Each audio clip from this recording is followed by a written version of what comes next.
रथ में सवार होकर के सखियों के साथ आज घूमने के लिए चले गए।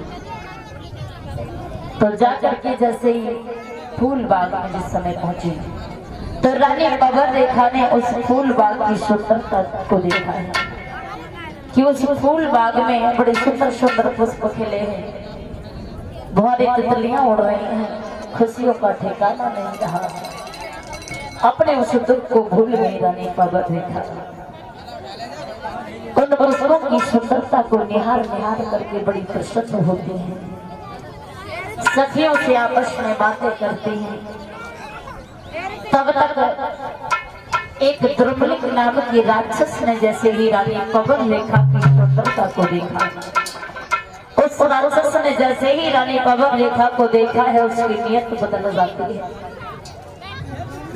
उस राक्षस ने आंधी तूफान भेजे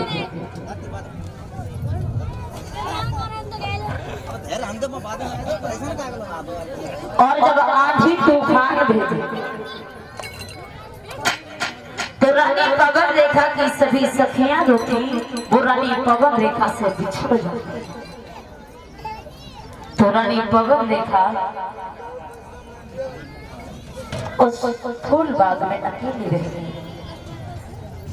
वही द्रुमलिक राक्षस महाराज उग्रसेन का रूप धारण करने के बाद रानी पवन रेखा के पास आया, पर रानी पवन रेखा नहीं समझ पाई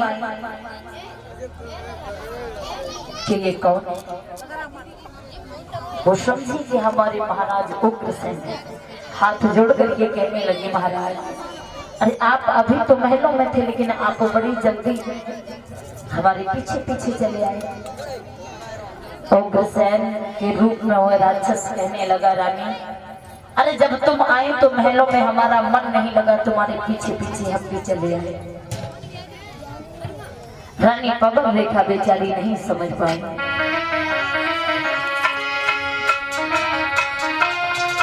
तो धोखे से उस नीचे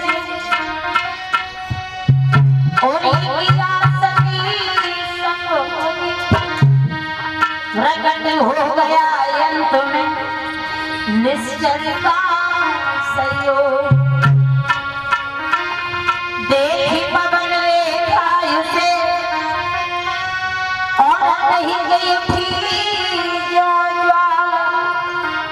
तापी भी सकल कई उठी ओ पापी जाना। जवाब दिया, रे पापी वे दुष्ट, तूने मेरे साथ अच्छा नहीं किया। रानी पवन रेखा समझ गई कि ये हमारे पति नहीं है, ये कोई राक्षस है।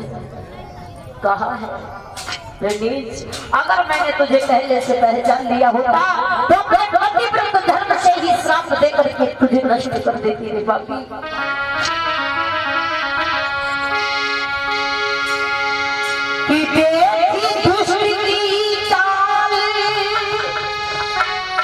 बड़ी बिगड़ाल बड़ी घबराई,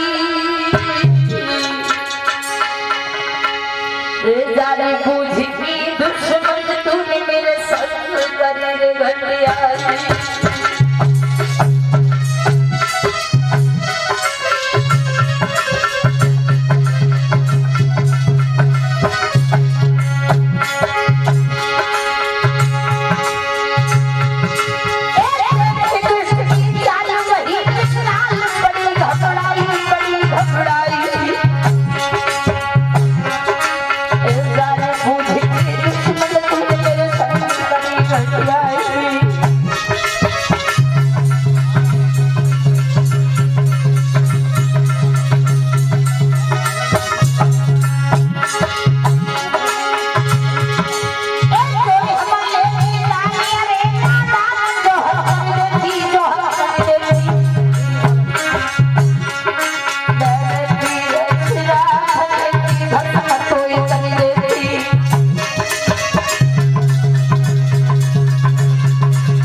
जैसे इतनी बात उस राक्षस ने सुनी है, कहा है रानी अरे हमने तुम्हारे साथ कुछ बुरा नहीं किया है,